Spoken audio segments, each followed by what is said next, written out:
Coucou Alice, je souhaite affiner et tonifier mon corps. Pour ça, on m'a dit qu'il fallait que je fasse de la musculation, sauf que j'ai peur de devenir trop musclée en soulevant des poids. Alors, comment t'entraîner si tu souhaites te raffermir? Dois-tu privilégier le cardio ou la muscu? Les femmes doivent-elles s'entraîner différemment que les hommes? Est-ce que tu es obligé de travailler le haut du corps? Aujourd'hui, je vais répondre à toutes ces questions. C'est parti!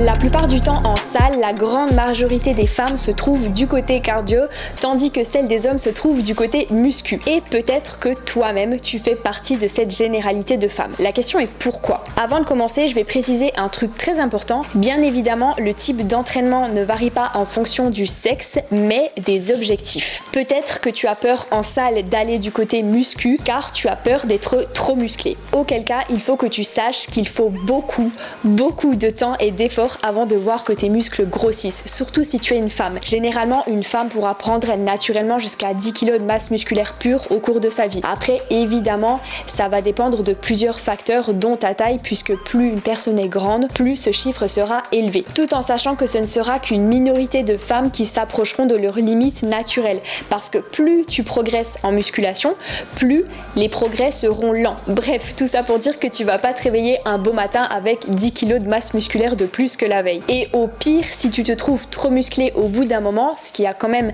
assez peu de chances d'arriver, rien ne t'empêche de changer ton programme d'entraînement pour retrouver un corps avec un peu moins de masse musculaire. Mais du coup, comment adapter ton programme de musculation si tu souhaites simplement te raffermir? Raffermir signifie perdre du gras tout en prenant du muscle. Pour perdre de la graisse, tu dois forcément être en déficit d'énergie, c'est-à-dire de calories, pour que ton corps aille puiser justement ce manque en énergie quelque part. Soit il puisera dans tes graisses, soit dans tes muscles. La question est comment faire pour qu'il ne puise que dans les graisses et pas dans le muscle? En pratiquant la musculation. Puisqu'en faisant ça, tu vas envoyer un puissant signal à ton corps lui faisant comprendre que tes muscles lui sont indispensables car tu as grandement besoin d'eux à chacune de tes séances. Grâce à ça, tu ne devrais pas perdre de masse musculaire et au contraire, tu peux même en prendre si tu fais de la musculation depuis pas très longtemps. Mais quoi qu'il en soit, tu ne pourras jamais prendre énormément de muscles en étant en déficit calorique. Déjà parce que comme tu l'as compris, il est compliqué de prendre du muscle de manière générale, alors en prendre quand on est en déficit, ça l'est d'autant plus. Tout d'abord parce que tu manques de calories, d'énergie, donc il y a de fortes chances que tes séances ne soient pas ultra intensives, mais également parce que quand on mange moins, on a plus de difficultés à récupérer des entraînements, ce qui peut ralentir la prise de masse musculaire. Ok, maintenant que tu sais que tu dois faire de la muscu pour te tonifier, comment est-ce que tu dois t'entraîner? Il y a une grosse croyance dans le monde de la musculation qui est que quand on veut sécher, c'est-à-dire perdre du gras, on doit faire des longues séries d'environ 15-20 répétitions et que quand on veut prendre du muscle, mieux vaut privilégier les séries courtes de 1 à 6 reps, ce qui n'est pas totalement vrai et en réalité c'est même plutôt faux. Si beaucoup de personnes pensent ça, c'est surtout parce que ceux qui font de la force athlétique, c'est-à-dire ceux qui font beaucoup de séries courtes dans leur entraînement, ont généralement beaucoup de masse musculaire et aussi pas mal de masse grasse au passage puisque ça leur permet d'être plus forts. Du coup, beaucoup de gens ont associé ce type de physique avec le fait de faire des séries courtes. Et si tu sais pas trop ce qu'est la force athlétique, c'est un sport où le but est de mettre le plus lourd possible sur certains exos, ce qui fait que leurs entraînements sont principalement composés de séries courtes. Bref, il faut bien comprendre que ça n'est pas le fait de faire des séries courtes en soi qui leur donne ce physique, et bien au contraire, car pour optimiser le plus possible la prise de muscle, il faut faire entre 6 et 15 reps. Mais c'est plutôt toutes les choses que ces personnes font à côté de leur entraînement qui va leur donner ce physique, c'est-à-dire manger énormément, se doper, etc. Donc quand tu fais environ 1 à 6 répétitions en te rapprochant de l'échec musculaire, c'est-à-dire en allant jusqu'au point où tu n'es plus capable de faire une seule répétition de l'exercice, tu travailles principalement ta force.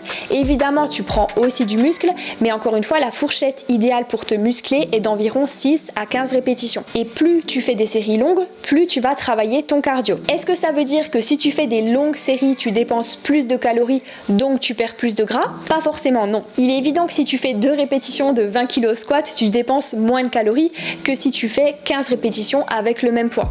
Mais par contre, si tu adaptes la charge de ton exercice à ton nombre de répétitions, tu dépenseras quasiment autant de calories.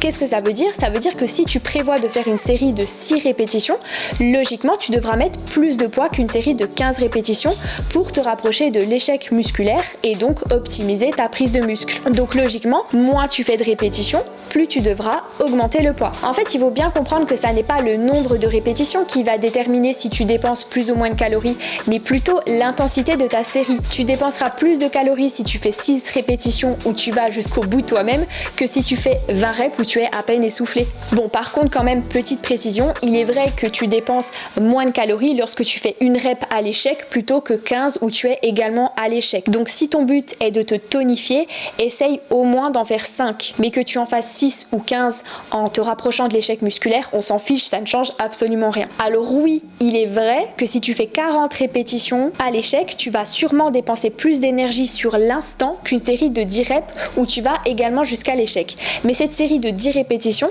te permettra de prendre du muscle comparé à celle de 40, puisque tu auras un temps sous tension idéal qui est, je le rappelle, la durée de ta série. Et idéalement, pour prendre du muscle, il doit se situer entre 30 et 40 secondes, ce qui correspond, comme j'ai dit un peu plus tôt, à une série entre 6 et 15 répétitions. En plus, lorsque tu as fait une bonne séance où tu as optimisé ta prise de muscle, tu continues à dépenser des calories les heures et les jours après ta séance, puisque ton corps a besoin de reconstruire tes fibres musculaires. Donc finalement, la dépense en calories que tu fasses 6 ou 40 reps s'équilibre. Donc comme tu l'as compris, que tu souhaites perdre du gras ou prendre du muscle, tes entraînements doivent rester sensiblement les mêmes. Toutefois, les méthodes d'entraînement peuvent bien évidemment varier en fonction des objectifs, et c'est là tout l'intérêt d'avoir un programme personnalisé avec un coach qui va vraiment répondre à tes objectifs plutôt qu'acheter un programme universel où tout le monde a le même. Maintenant, quel poids choisir si tu souhaites te tonifier? Si tu souhaites te muscler que très légèrement en perdant du gras, fais plutôt des séries entre 15 et 25 répétitions pour bien taper dans le cardio et évite de trop te rapprocher de l'échec musculaire.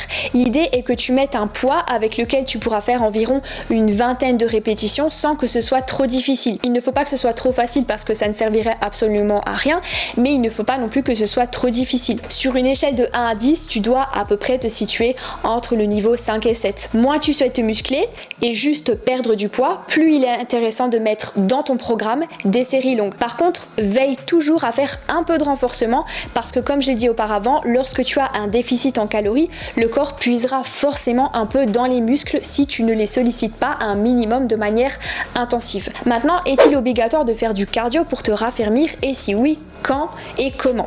Encore une fois, ça dépend des situations. Peut-être que si tu souhaites te tonifier, tu as tendance à penser qu'il faut privilégier les séances de cardio plutôt que celles de muscu pour dépenser plus d'énergie. Et d'ailleurs, c'est ce que pensent la plupart des personnes. Ce qui n'est pas totalement vrai parce que tout va dépendre de l'intensité de ta séance de cardio vs celle de muscu. De plus, comme je l'ai dit auparavant, tu continues de dépenser des calories après une séance de musculation où tu optimises ta prise de muscle, ce qui n'est pas le cas pour le cardio. Faire du cardio n'est pas obligatoire, mais c'est vrai que ça t'évitera de devoir manger trop peu de calories pour perdre du poids. Maintenant, quelle dose en faire? Je te conseille pour démarrer de pas faire trop de cardio pour ne pas t'en dégoûter.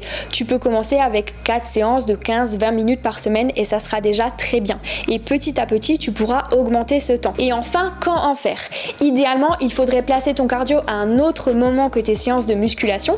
Pourquoi? Parce que si tu en fais avant ta muscu, tu seras très probablement fatigué pendant ta séance de muscu qui du coup sera moins efficace. Et si tu le fais après, c'est durant ton cardio que tu seras fatigué, donc que tu dépenseras probablement moins de calories. Bien évidemment, ça c'est la situation idéale car qui a le temps d'aller à la salle pour faire que 15 minutes de cardio? Pas grand monde je pense. Donc si tu n'as pas le choix, fais ton cardio après ta muscu. Par contre, je te préviens, ça risque de piquer un peu, surtout si tu as fait les jambes avant. D'ailleurs, beaucoup de femmes ne travaillent que le bas du corps. Alors, est-ce que ça pose un problème si tu ne muscles que ton bas du corps? Ça peut poser plus ou moins de problèmes en fonction des situations, mais dans tous les cas, je te recommande fortement fortement de solliciter un peu tes muscles du haut du corps si tu souhaites perdre du poids, te tonifier pour que tu conserves un minimum de masse musculaire à ce niveau-là et que tu ne te retrouves pas avec un corps tout flasque entre guillemets. En plus, ça va te permettre d'être plus performante sur tes exercices bas du corps, puisque quand on fait du squat, du soulevé de terre et encore d'autres exercices, on sollicite en partie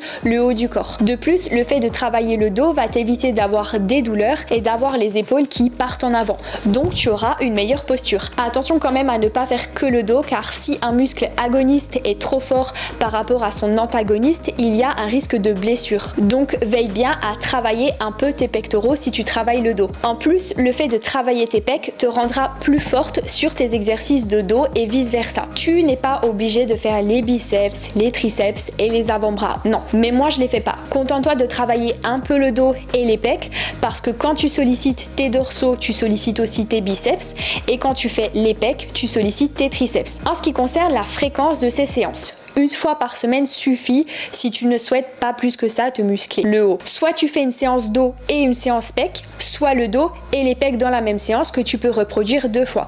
Et pour tes séances bas du corps, une fois par semaine suffit également. Par contre, si tu souhaites un peu plus mettre l'accent sur le bas du corps, les fessiers ou les quadriceps, j'en sais rien, je te conseille de le faire plutôt 2 fois. Peut-être aussi que tu ne travailles pas ton haut du corps parce que tu as peur de mal faire les exercices. Malheureusement, j'ai encore pas fait de vidéo sur ma séance pec où j'explique comment faire les exercices. D'ailleurs, dis-moi dans les commentaires si ça t'intéresse. Par contre, j'ai déjà fait une vidéo sur ma séance dos où tu trouveras en barre d'infos comment faire chaque exercice. Mais avant ça, je voudrais finir celle-ci sur un point très important. Et confiance en toi. Je sais qu'il y a des femmes qui n'osent pas aller du côté de la musculation parce que vu qu'elles ne savent pas faire les exercices, elles n'osent pas essayer. Si tu fais partie de ces femmes, dis-toi que tu ne peux pas te réveiller un beau matin et savoir parfaitement comment utiliser les machines et faire les exercices si tu n'as jamais essayé. Rappelle-toi sans cesse qu'on a tous commencé la musculation un jour. On a tous tâtonné un peu au début, on a tous, excusez-moi du mot, mais fait un peu de la merde. Moi-même, je me souviens que je faisais des trucs au début qui faisaient peur. Et pourtant, ça ne m'empêche pas aujourd'hui d'être coach diplômé. Donc voilà, c'est tout pour cette vidéo. J'espère qu'elle t'a plu